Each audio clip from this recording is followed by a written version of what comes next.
These are the men who served in the 84th Infantry Division during the final months of World War II. First committed to action on the Siegfried Line in November 1944, they were quickly caught up in the Battle of the Bulge and the series of conclusive engagements that followed. This is their story. By the beginning of November 1944, the defeat of Germany appeared imminent.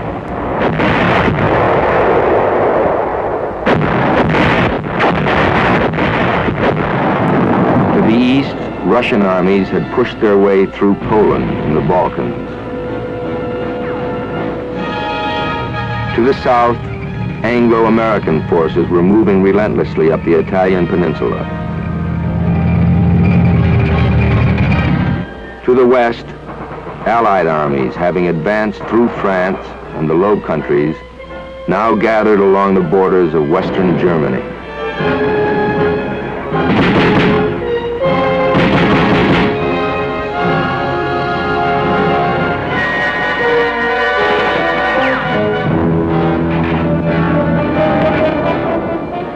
Altogether, we were on the Siegfried Line for about 3 weeks, and my memories of that are pretty much blurred. It was mostly mud and cabbages, and every now and then we did have a slight move forward, but for the most part we were just in the foxholes, usually filled with water.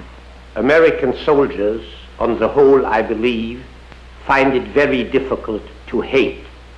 We spoke of the Germans and thought of the Germans as our enemy, but there was no such thing as violent hatred. The non-commissioned officer in the American Army is unique. He has to be the leader of his men, but many of the men under him can also be leaders. One of the chief problems that faces any replacement officer is measuring up to the opinions the men had of the officers that commanded them before. And after we got all the battalions settled down in their foxholes for the night, I dug out a pair of blue silk pajamas that my wife had insisted that I put in my bedroll, and put them on and crawled in my bedroll to sleep for the night. Of course, this news spread around over the battalion immediately, and my purpose was achieved because all of the men felt that if the old man had gotten in his silk pajamas and gone to bed, that certainly there was no trouble or they weren't in great danger, so they relaxed and were able to get a good night's rest. These are the men who served in the 84th Infantry Division, a division that distinguished itself in a series of critical engagements during World War II. Thus, this story could be the story of any infantry division where the uncommon virtues of courage, endurance, and self-sacrifice became the commonplace.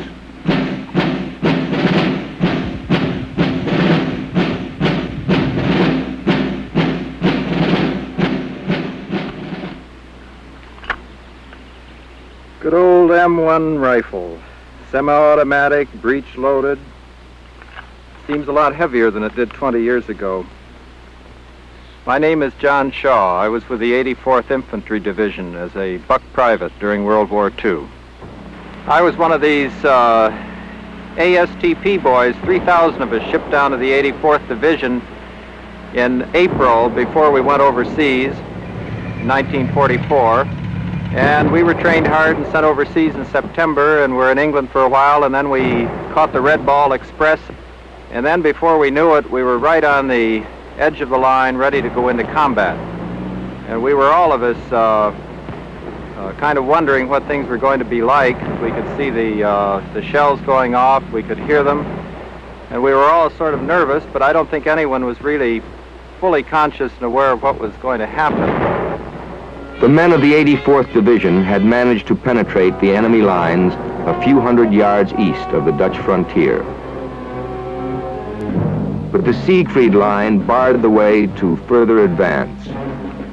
This fortified zone of tank traps, gun emplacements, and pillboxes had become a shield behind which weary German troops now assembled.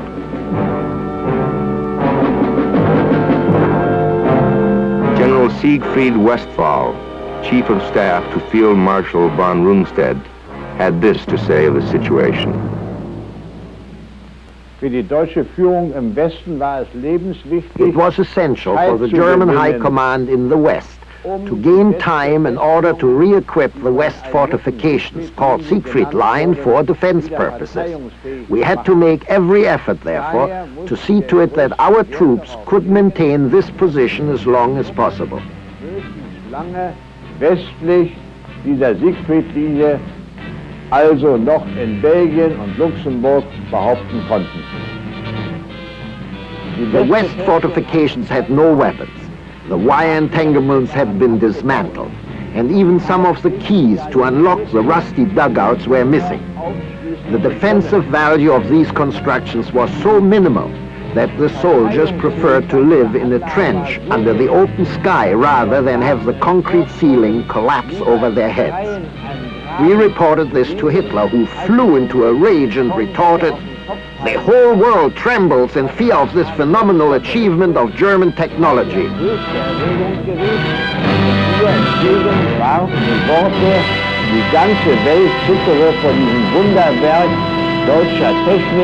The 84th Division's immediate mission, part of a general offensive, was to crack the Siegfried Line at the town of Geilenkirchen, and then establish beachheads on the nearby Rohr River. Beyond lay the main objective, the Rhine. I'm Lieutenant General Lewis W. Truman. During World War II, I was a colonel, Chief of Staff of the 84th Infantry Division, and Chief of Staff to Alexander R. Bowling, the Commanding General of the 84th Division. The intelligence which we received was of the very best. The individuals, clear down to the squad level, were indoctrinated, instructed exactly what their jobs were to be.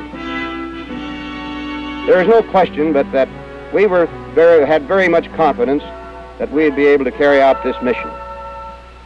I know also that the regiments, the battalions, the companies, and the platoons and squads had that same feeling of confidence. The 84th Division would be supported by the British on the left and the American 2nd Armored and 102nd Infantry on the right. Facing them were several Volksgrenadier divisions and a number of crack Panzer units. At precisely 5 minutes to 7 on the morning of November 18th, an artillery barrage signaled that the attack had commenced.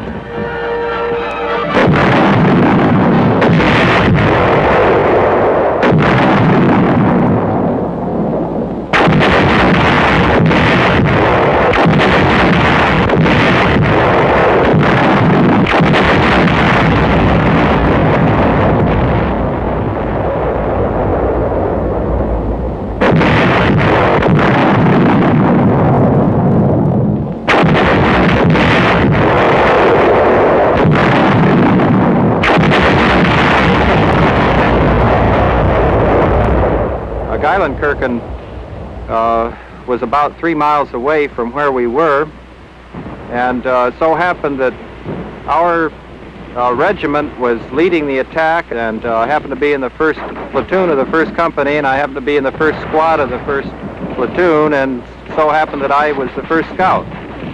So I was first.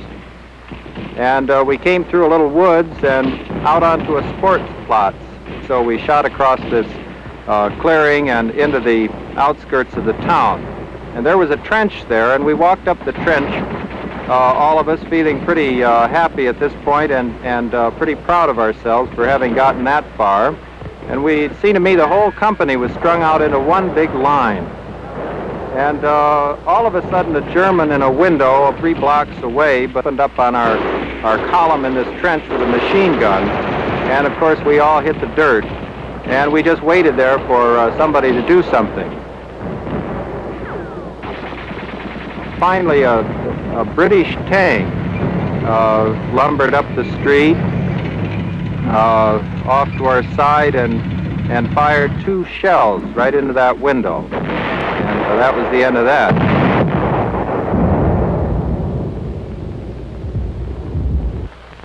I'm Richard K. Hawkins. I was a first lieutenant with A Company 334th Infantry of the 84th Infantry Division. It was necessary for complete cooperation between various branches of the Army. And since it was necessary for the infantrymen to attack on foot, seize the ground and hold it, it was also necessary for artillery to neutralize these positions before the infantrymen jumped off. It was a wonderful show of cooperation between these different branches.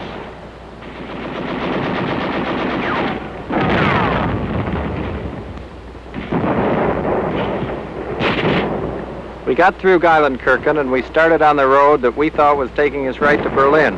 We felt great and we were pretty excited about being in the war. And after we'd gone about 500 yards up the road, the 88 started coming in.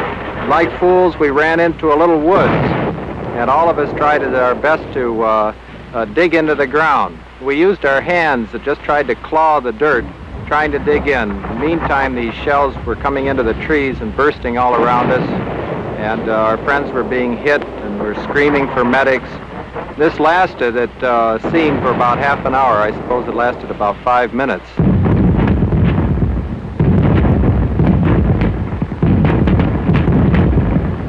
I am Fritz Kramer. I was with the 84th Division as a rather elderly soldier from my 35th to my 37th year. I do remember very clearly now the feelings we had, like all men who go into battle for the very first time. We were uncertain. We were very unsure of ourselves. We knew very well that combat was very different from training. And I remember this excitement, and I may frankly say, for all soldiers who may come after us, we were also full of fear. Not necessarily fear of the enemy, but fear of our own making it or not making it. How would we stand up? I think our general told us later that he had been praying in those hours when he committed the men he had trained for the first time for combat. I know now, and we all know now, that the battle went well and that our one regiment that was attached to combat-proven British forces did well, found the praise of the British, and we immediately gained an extraordinary increase in self-confidence. We had met the enemy, and while we certainly hadn't performed any great heroics, we felt our self-confidence greatly increased. I'm Donald Phelps. I was a sergeant in the 333rd Infantry of the 84th Division. We found that we could sneak up to pillboxes easily at night, hit and run. The biggest problem in this type of action was that the regular emplacements of the German army and the pillboxes had everything so zeroed in that all major road intersections were under constant interdicting fire.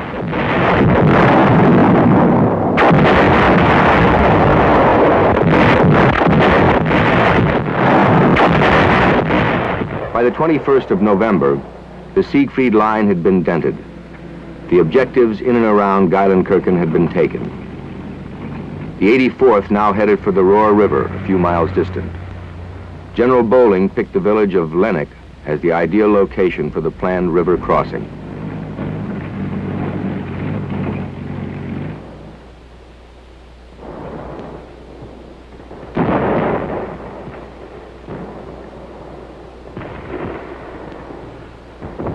Before our actual combat experience, we always thought that engineers were people who came along after we passed through and repaired bridges and so forth.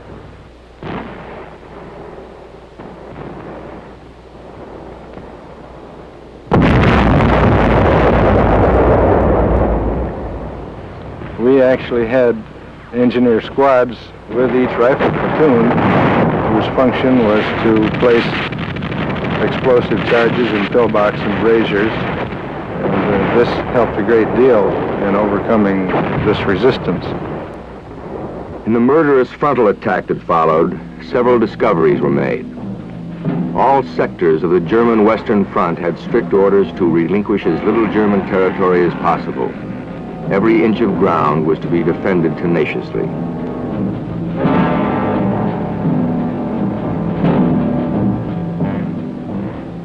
The uncertainty concerning the Allied situation posed an especially conspicuous problem.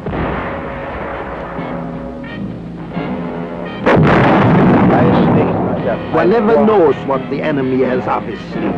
One does not know for certain how strong he is. One does not know about his disposition. Many things can only be guessed. But there are certain impressions one does acquire. We were of the opinion that the American unit, excellently equipped and under good leadership, was headed for ultimate success, confident of victory. Besides, the command was prudent, advancing step by step and justly trying to avoid bloodshed wherever possible. Geführt, siegessicher dem Erfolg entgegensteuerte.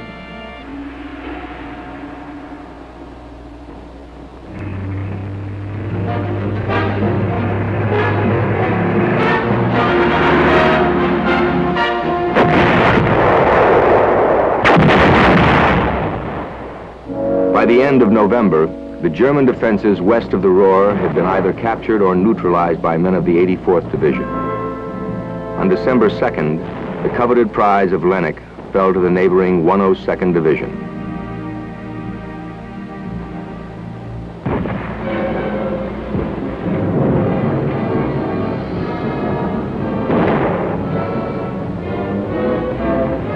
To sum up the actions of the 84th Division in the Geilenkirchen area in the Siegfried Line, it had reduced or captured 8 strong points or villages.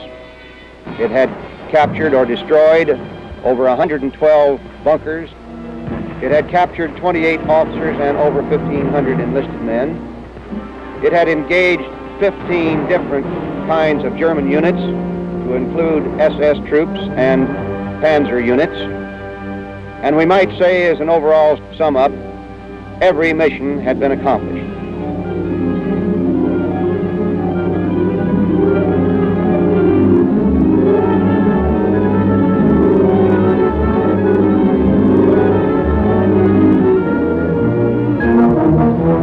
While the Allies made preparations for the crossing of the Ruhr, a major offensive was about to be launched by the combined German forces.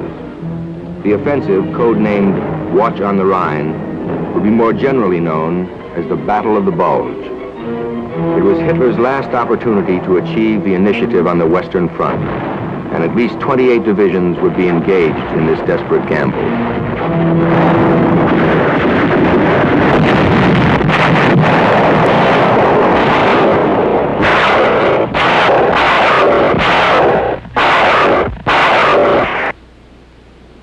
The field that I am on this afternoon is representative of those around Marsh, Belgium that are now being farmed again.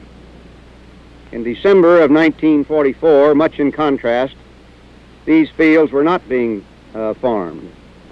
There were streams of refugees all through the area, again moving out because the intelligence was, or their rumors were, that the Germans again were coming into the town of Marsh.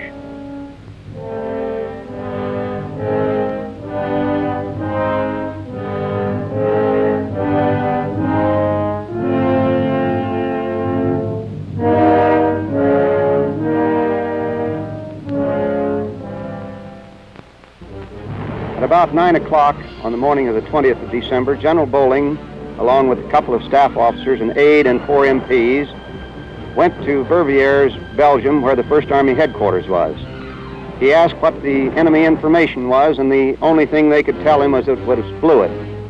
Also, he asked for what the mission of the division would be in the Marsh area. He was told that there the division should go into an assembly area.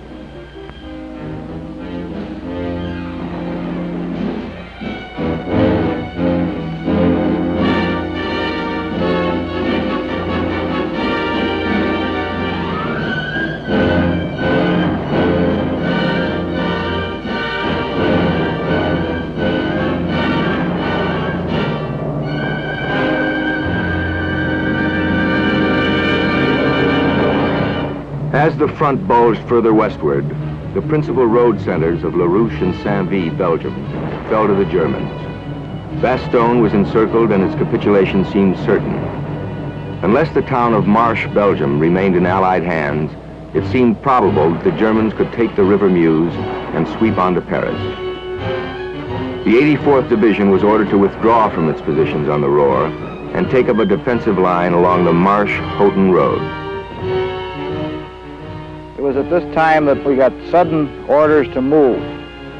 We were loaded into Army trucks and we started moving back. We heard all kinds of rumors. We heard the Germans had broken through. We heard there was a big offensive. Everything was confused, but all we knew, we were on the road and moving again. Of course, it had only been a month before that we'd moved up by truck, so we were kind of used to it. But this was a night move, in the dark, around the back corners, and orders were changed constantly. We never knew from one minute to the next what was going on. On our way back, we ran into trailers bringing up assault boats to cross rivers with. They apparently were for us, but we weren't going to be there to be with them. We finally found that at the end of this truck route, which was very circuitous, we ended up in the town of Marche in Belgium. And although our orders were a little unclear, we were told to hold the town at all costs. We had our first snow at this point, and digging foxholes in icy ground was a little difficult. But we kept always on the move. And our company seemed to be ending up as Division Reserve.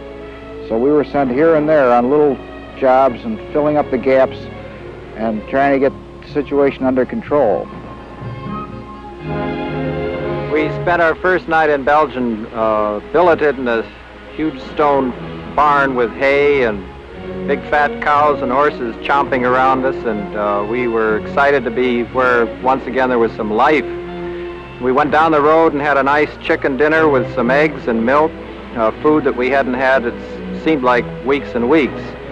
And there seemed to be no nervousness about Germans until later on that night when we spotted way across the valley a column of tanks going up the road, and somebody pointed out that those were German tanks, and we had been told we were miles and miles behind the front. And that's when we realized that there was a good deal of confusion in the general picture in Belgium.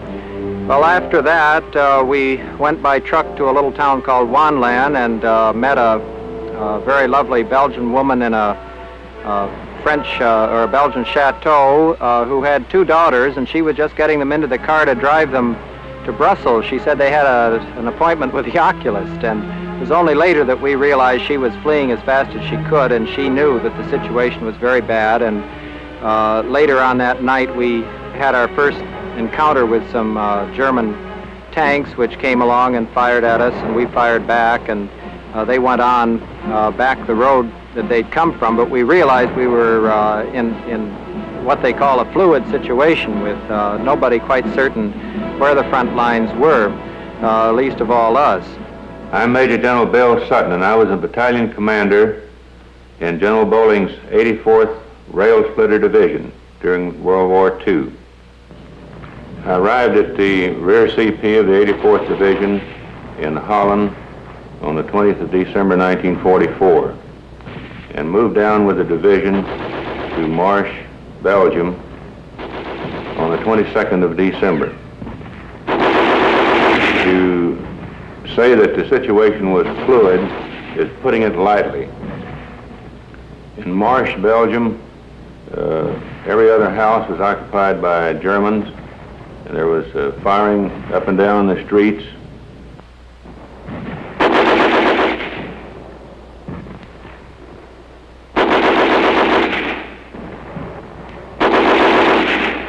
The 334th Infantry had organized positions along the front edge of the Marche-Houghton Ridge. I can remember that the foxholes were sometimes 150 yards apart.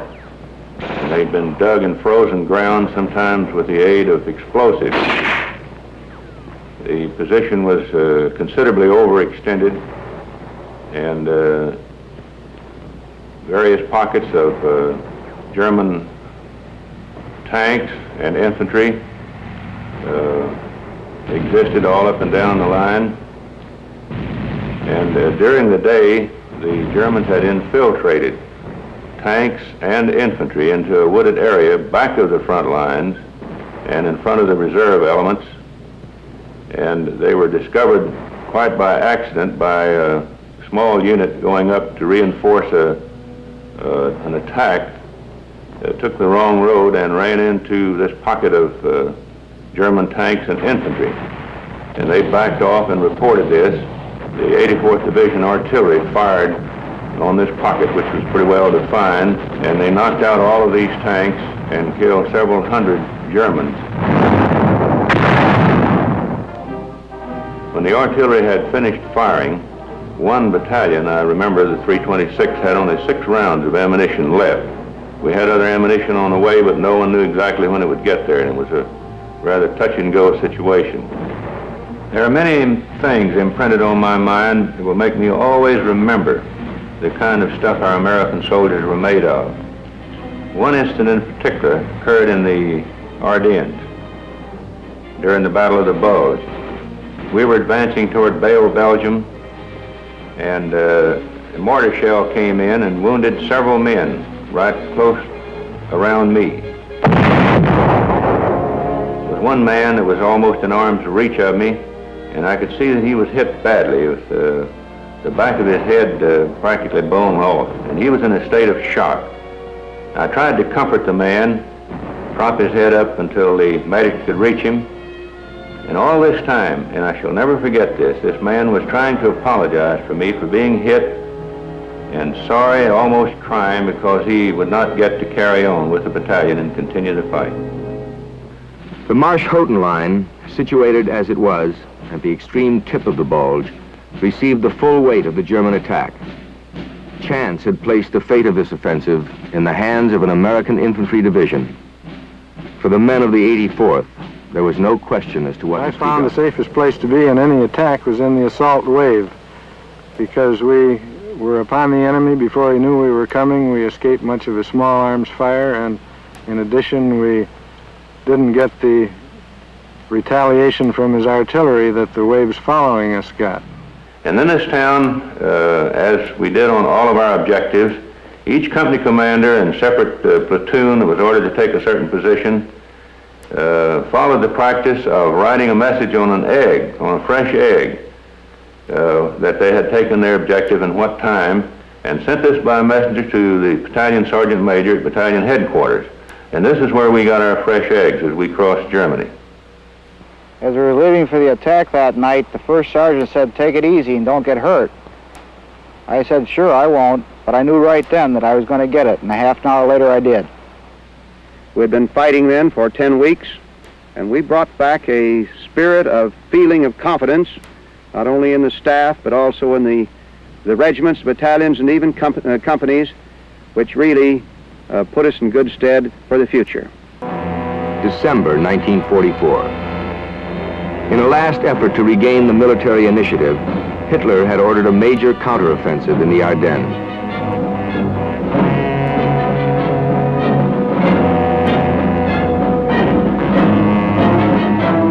As fog and sleet grounded all Allied planes, German infantry and panzer units swept 50 miles into Belgium, recapturing the key road junctions of Saint-Vy and La Rouche, and surrounding the defenders of Bastogne. A major part of the German attack was turned against the town of Marsh, Belgium, the key to the River Meuse, beyond which lay Paris, only recently liberated, and Antwerp, the Allies' chief supply port.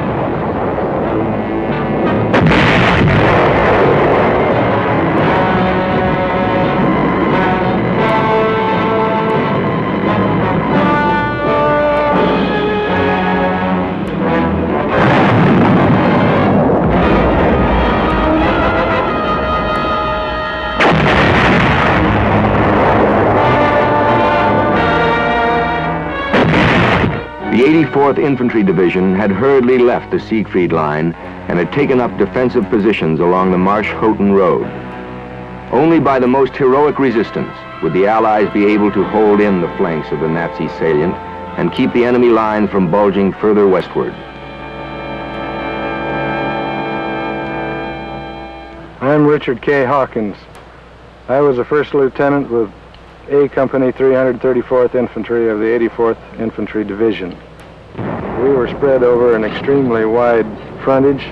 Our rifle company actually covered close to a mile in width, with foxholes for 2 men each, roughly about 100 yards apart. This is perhaps 4 to 5 times the usual amount of frontage that a rifle company will cover in a defensive situation. There were several times when our forces were attacked by great numbers of tanks. In one instance, near the village of Verdun, approximately 200 enemy infantry and 9 Tiger tanks attacked us and actually overran our position.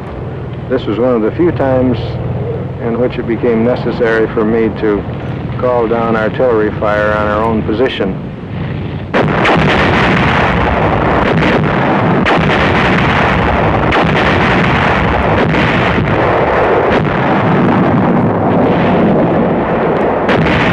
Enemy casualties during the Battle of the Bulge were much higher than ours, due to the fact primarily they were expending themselves against defensive position, and this happens in any battle.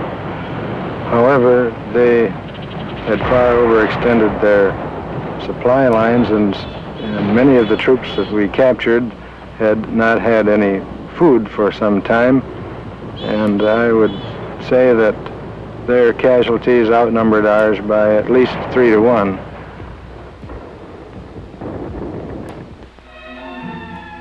This stately chateau, situated at the edge of the village of Verdun, is the property of a Polish baron.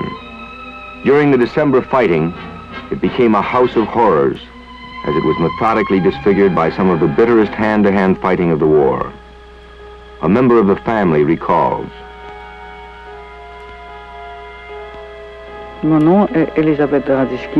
name is Elizabeth de Radyski, and I spent many days in the castle at Verdun. We witnessed the whole battle, and I was with my father and a few people from the village, and some friends who had come here to find shelter.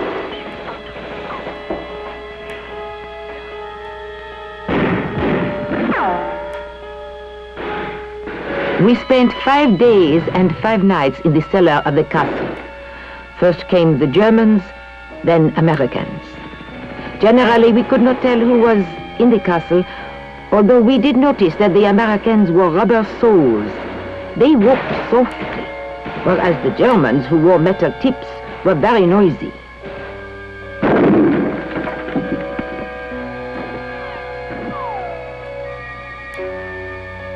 Our food consisted of bread, some butter, and ham.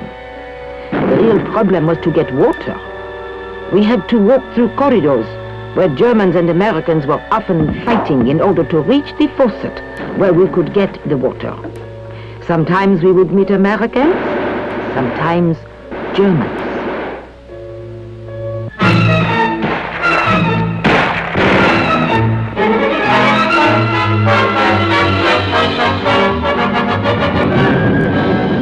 A week after the Ardennes offensive had begun, the weather suddenly cleared. Allied air reconnaissance and bombardment was now possible.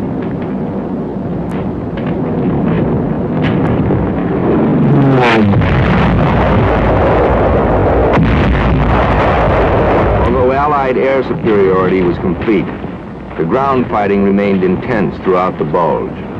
The turning point in the battle for Marche came on December 26th.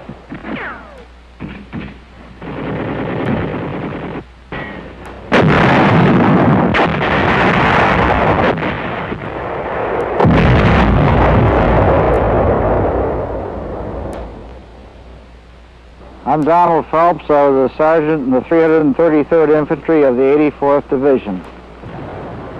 I was leading the company column on the left-hand side of the road, and the company commander was leading on the right-hand side. As we broke over the top of the hill, it became apparent that there were some armored vehicles ahead of us. I knew that we needed something to really go after vehicles of this type with, and that the bazooka, which was being carried by another man farther back in the first platoon, did not come up as fast as I'd like. I found the bazooka back in the platoon behind me, but found the ammunition was across the road. I loaded once, got up real close, and fired.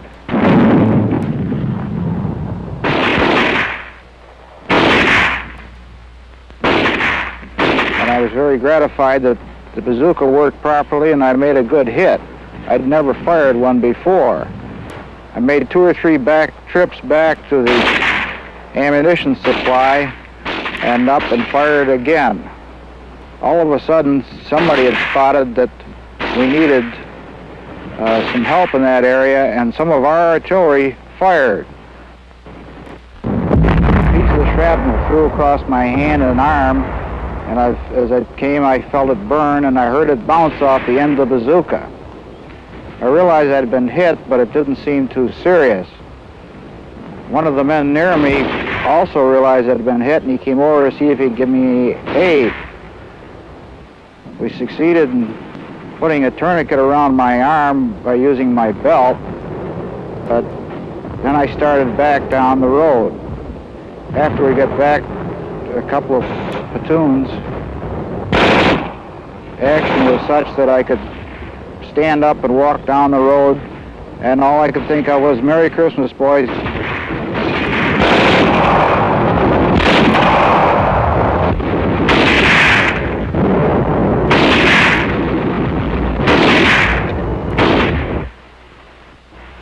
My name is John Shaw.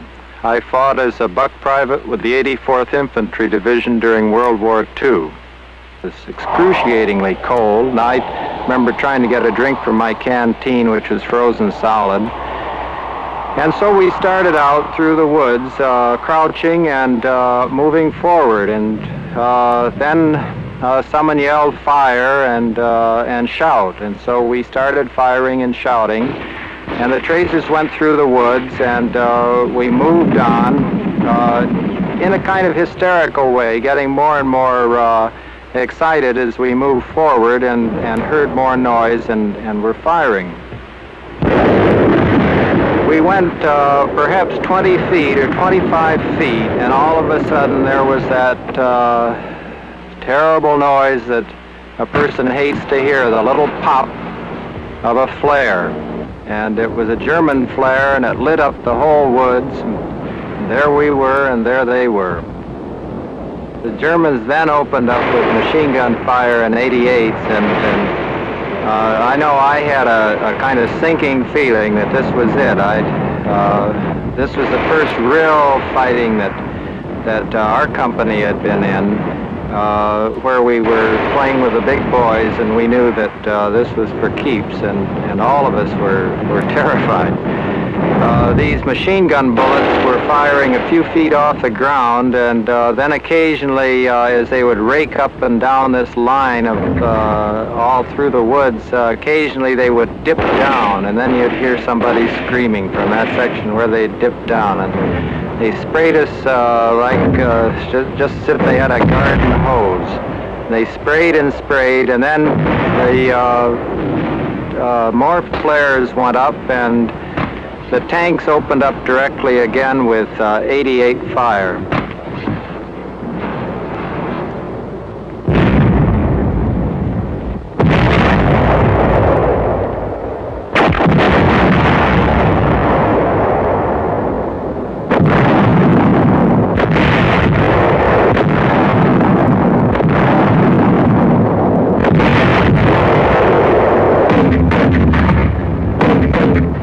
On my left was killed outright, and the man on my right on the other side, who was equally close, was wounded very seriously. His kneecap was blown off, and the cries and shrieks of wounded really went up then, And I turned to the man on my right and put a tourniquet on his leg. My name is Major General Bill Sutton, and I was a battalion commander in the 84th Division in World War II. It was critically important for the 84th Division to hold the Marsh-Houghton Ridge and stop the attack. And only by the determination of the officers and men of the 84th Division and the expert leadership of General Bowling, the division commander, were they able to do this.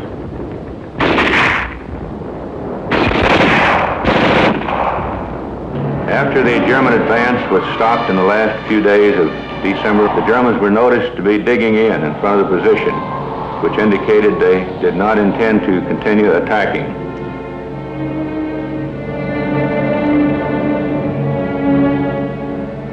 The bulge would bulge no further. Hitler had again misjudged the capacity of the American soldier.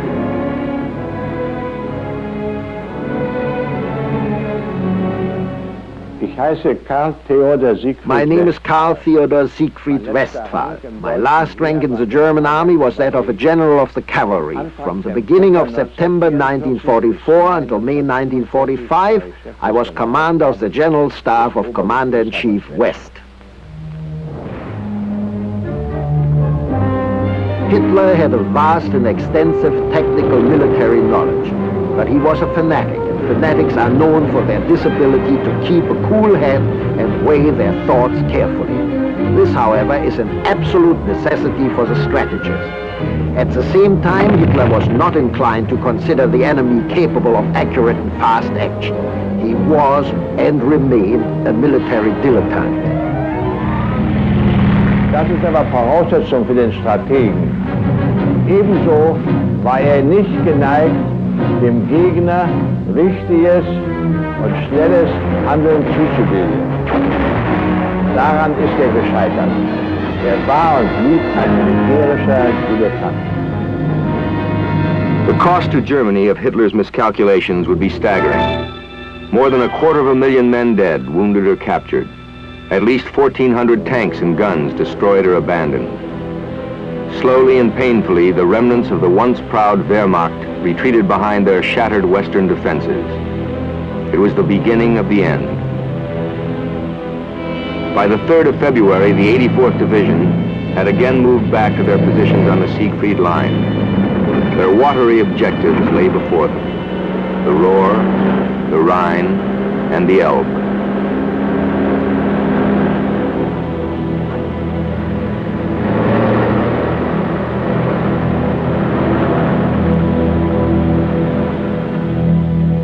I'm Lieutenant General Lewis W. Truman.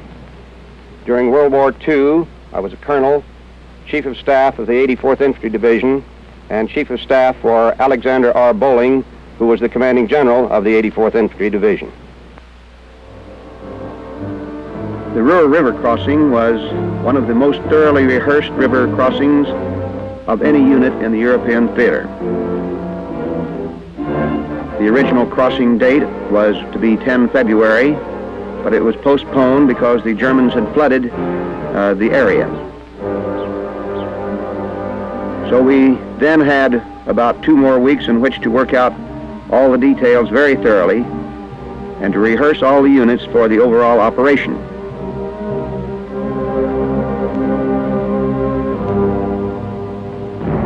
It's amazing that we ever got across the Ruhr River, considering the confusion that takes place during the preparations for the attack. If you can imagine us being pitch dark with a narrow road with huge trucks with pontons for the assault bridges to come later along one side of the road and a very narrow strip available to move up troops through. When you consider the horrible noise of the artillery preparation, which lasted for 45 minutes prior to our crossing, during which time commands can't be heard, and it's very difficult to give any orders and expect them to be carried out.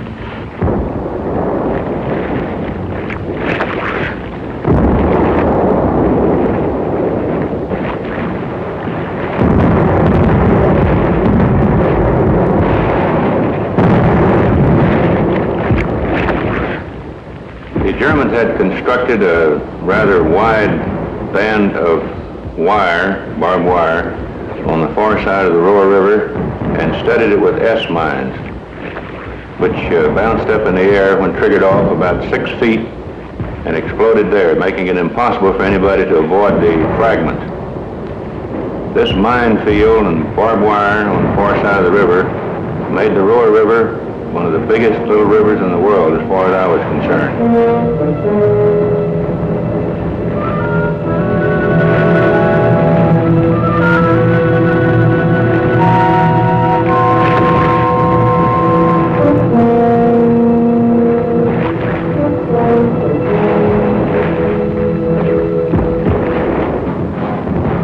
Before that day was over, we had 2 full infantry regiments across.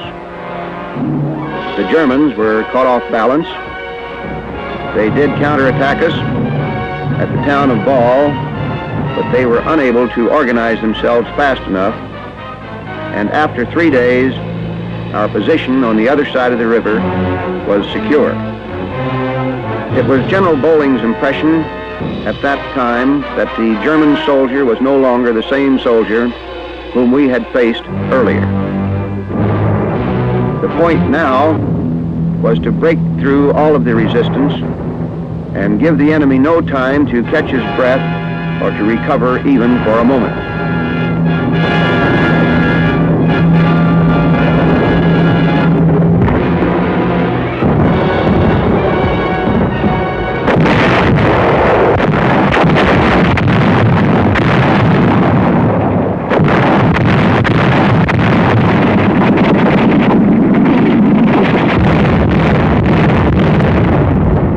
The final phase of the war began for us on April the 1st when we crossed the Rhine.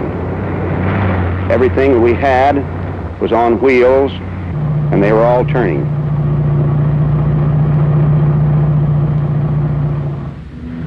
We rolled across the northern part of Germany on autobahns for the most part, at great speeds in long convoys. This was exciting because we were covering so much ground compared to what it had been like on the Siegfried line earlier. And we rarely had to get out of the trucks except when we'd run into a rash of firing, then we'd have to jump out and run for cover, and then after a while the whatever difficulty would be taken care of, and then we'd roll on again. If combat can be described as fun, this was, because the weather was fine and we were rolling and we were going through a part of Germany which had not been much shot up, and we saw civilians for the first time, German civilians, and we were able to shout at Troy lines and do all the things soldiers like to do.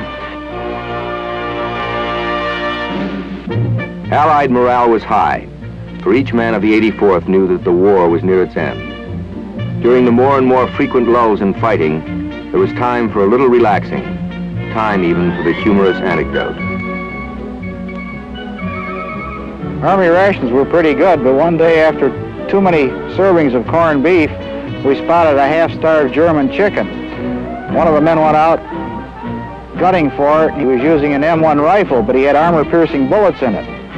The soup we made that night, we had to strain the bones through our teeth. I am Fritz Kramer. I was with the 84th Division as a rather elderly soldier from my 35th to my 37th year. In one respect, I have to admit, however, I probably was not a very typical and normal soldier. I did like the army food. I wanted to get lots of food, I got it. I wanted to get simple food, I got it. Very many of my playmates felt that the army food was not good, but I must say in this connection that I have found in life that the people who, when traveling, complain that the oysters are never fresh enough and the champagne never cold enough are generally people who at home had neither champagne nor oysters.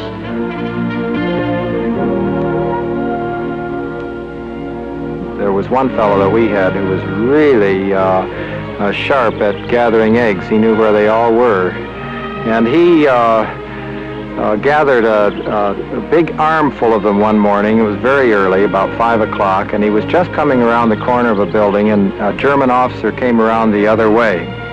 And they stared at each other for a second, and then he took the eggs that he had in one hand, and he threw them all, about 5 or 6 of them, right at the German officer. And the German then ran around the building the other side. And later on, the German said to us in impeccable English, he said, "You know, you fellows are lousy soldiers." He said, "I've been trying to surrender all night long." And he said, "Now finally you throw eggs at me." And here he said, "I've been trying to surrender."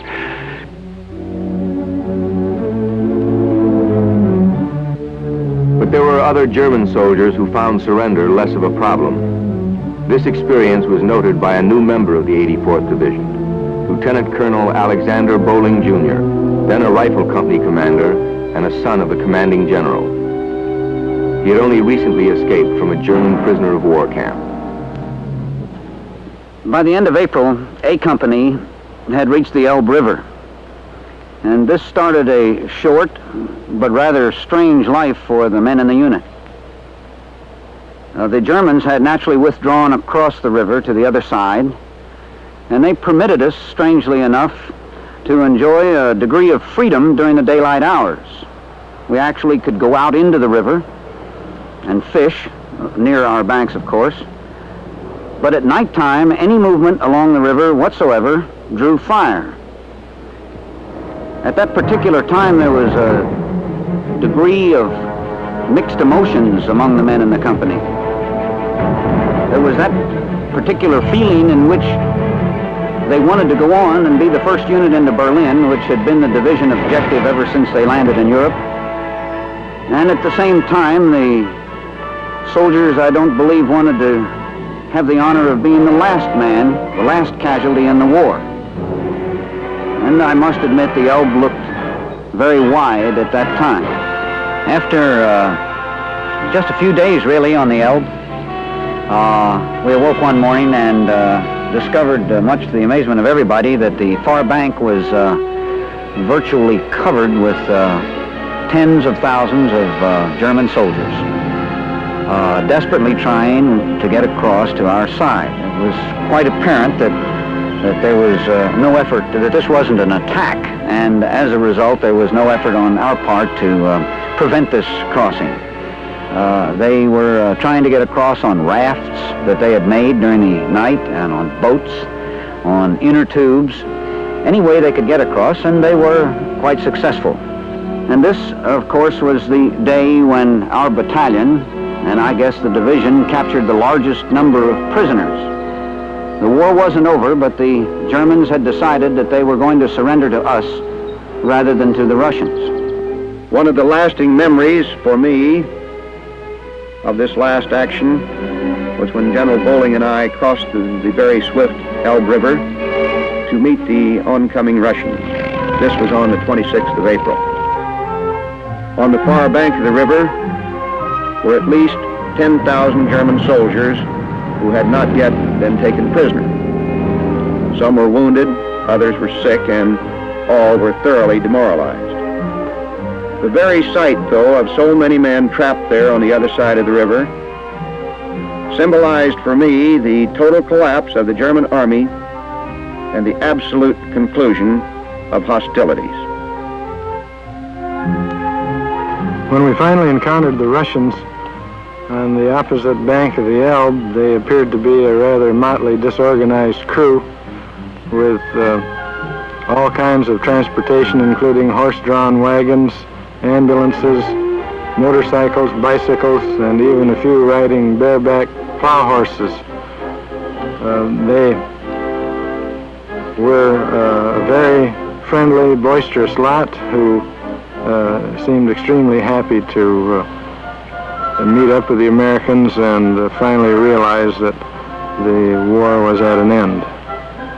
For those who met at the Elbe on that April day in 1945, the war had reached its inevitable conclusion. On May 7th, the end would be made official by the formal surrender of all German forces to the Allies. The Third Reich, which Hitler had proclaimed would last 1,000 years, now lay buried within the rubble of a